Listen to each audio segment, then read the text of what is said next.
Good morning of you. देखिए बेटा, lesson number 12 हमारा चल रहा है कि 256 पेज के ऊपर देखिए फार्टलेक परीक्षण विधि क्या है। बेटा हमेशा ये 3 नंबर 2 नंबर में हमेशा पूछा जाता है क्वेश्चन। फार्टलेक परीक्षण विधि, फार्टलेक परीक्षण विधि को स्वीडन में शुरू किया गया था। फार्टलेक एक स्विस शब्द है जिसका अर्थ है गति और खेल।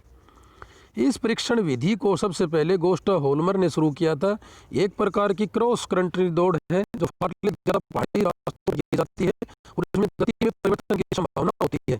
ये उन अधिकतर खेलों के लिए जिनमें सहन शक्ति एक मूलभूत आवश्यकता है, एक सर्वश्रेष्ठ अनुकूलन का ढंग है।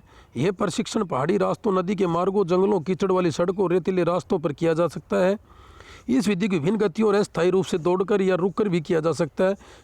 वैसे एक पैर से उछलना, कूदना, पलथी मारकर उछलना, दोहरी उछाल कूद आदि इसमें शामिल होते हैं। इस परीक्षण कार्यक्रम में 20 मिनट से 1 घंटे तक के लिए चल सकता है। ये परीक्षण विधि है। परीक्षण विधि के उदाहरण वार्म अप 5 से 10 मिनट आसानी से दौड़ना, 1.5 - 2.5 किलोमीटर तक लगातार तेज गति। इसके एडवांटेज देखिए, लाभ, ये एक व्यस्त मुक्त अवधि के अपनाई जाने वाली विधि है परंतु एथलेटिक सहनशीलता बढ़ाने में बहुत सहायक होती है। अब 12.3 के ऊपर गति परिभाषा, प्रकार और गति को विकसित करने की विधियाँ। गति क्या है? गति एक व्यक्ति की योग्यता है जिसके द्वारा वह की जाने वाली एक ऐसी हरकत को अधिक तेजी से करता है। गति प्रत्येक खेल का एक अभिन्न अंग है। गति क्या है? डेफिनेशन ऑफ स्पीड, गति व्यक्ति की योग्यता है जिसके द्वारा वह की जाने वाली एक जैसी हरकत को, जैसे कि एक जैसी हरकत को अधिक तेजी से करता है। गति प्रत्येक खेल का एक अभिन्न अंग है। खासतौर पर छोटी दौड़ों को गति किसी दौड़ या कार्य को न्यूनतम समय को पूरा करने की क्षमता है। गति किसी भी खिलाड़ी के अंगों की तेजी है, चाहे वह धावक की टांगें हों या शॉटपुट फेंकने वाली बाजुएं हों। गति किसी भी खेल कूद का महत्वपूर्ण भाग है। बैरोर मैगजीन ने डेफिनेशन में क्या कहा है? गति किसी व्यक्ति की एक के बाद एक गतिविधि को एक ही ढंग से और तेज ढंग से करने की क्षमता होती है। किसी भी दौड़ाक को अपनी गति में सुधारने के लिए अपनी प्रतिक्रिया समय, वेग और गतिविधियों में सुधार करना होता है। प्रतिक्रिया समय गति सुधार के लिए प्रमुख कारक है। गति के 5 प्रकार भागों में विभाजित किया गया है। प्रतिक्रिया क्षमता, रिएक्शन एबिलिटीज, ये किसी सिग्नल पर जितनी शीघ्र हो सके कार्य करने की क्षमता की समय अवधि होती है। दूसरे शब्दों में ये कुछ गतिविधियों के लिए प्रतिक्रिया में लिया गया समय है।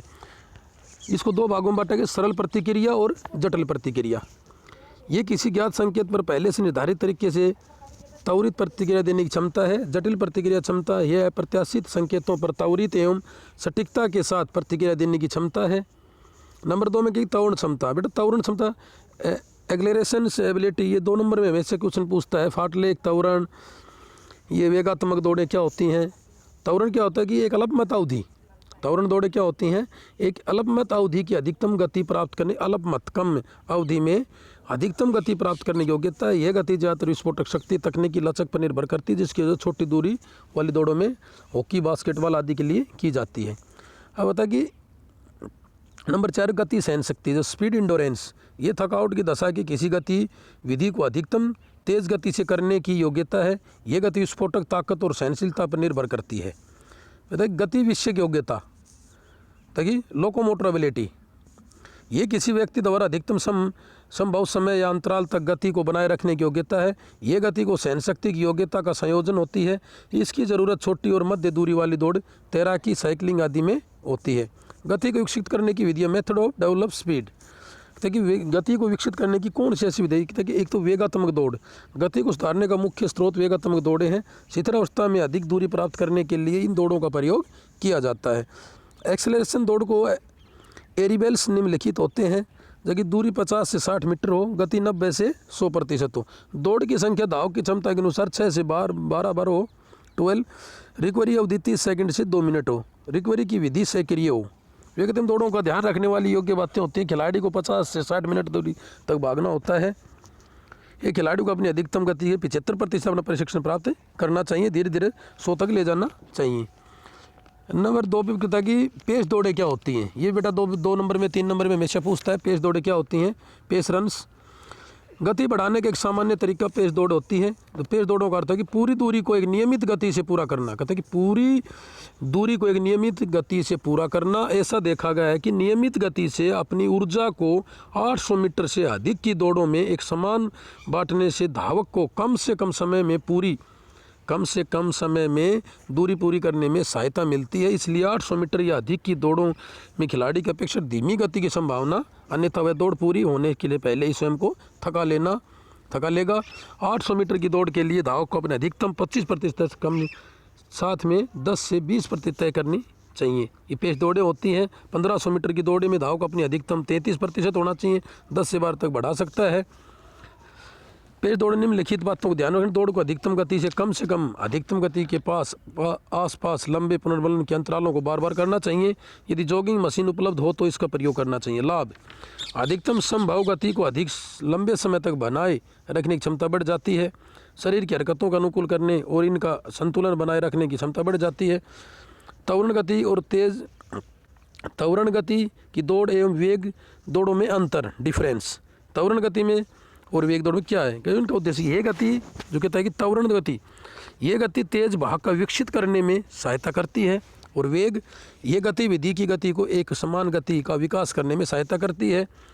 त्वरण झुकी हुई स्थिति में बहुत कम दूरी तक दौड़ शुरू करके बहुत तेज गति से दौड़ना। विधि: निरंतर गति बना कर लंबी दूरी के लिए दौड़ना शुरू करना। ये इनके अंतर है।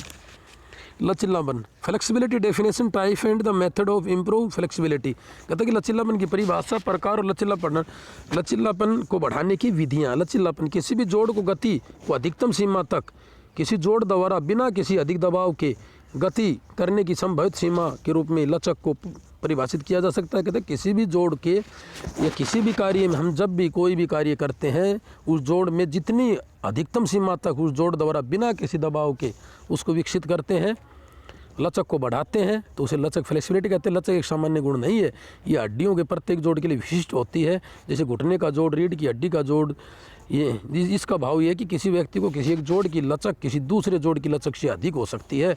लचीलापन आसन सुधार जाड़ों को स्वस्थ बनाने में, चोटों को बचाव में, संतुलन में सुधार करने के लिए, पीठ के दर्द को कम करने के लिए मददगार होता है। ये लचक है। लचक के दो भागों में बांटा गया है, सक्रिय लचक और निष्क्रिय लचक। निष्क्रिय लचक क्या होता है? निष्क्रिय लचक किसी जोड़ की बाह्य सहायता के द्वारा अधिकतम सीमा तक गतिशीलता की योग्यता होती है। उदाहरण के लिए किसी सहायक की सहायता से खिंचाव वाले व्यायाम करना। सक्रिय लचक, इस प्रकार की लचक को किसी बाह्य सहायता के बिना स्वयं की जाती है। बिना सहायक की सहायता से खिंचाव पूरी सीमा तक किया जाता है। सक्रिय लचक के दो भागों में बांटा जा सकता है, स्थैतिक लचक और गतिज लचक। स्थैतिक लचक में व्यक्ति गतिविधि करता है और कुछ समय के लिए उसी स्थिति में करता है, जैसे कि हल आसन, चक्रासन, आगे को झुकना, बगल की ओर झुकना। गतिज लचक में गति या गतिशीलता के दौरान की जाती है। इसकी आवश्यकता तब पड़ती है जब गतिविधियां लंबी दूरी की हों और व्यक्ति गतिशील हो। इस प्रकार की क्रियाएं जिम्नास्टिक गतिविधियों के दौरान रोमन रिंगों पर तथा गोताखोरी आदि में की जाती हैं।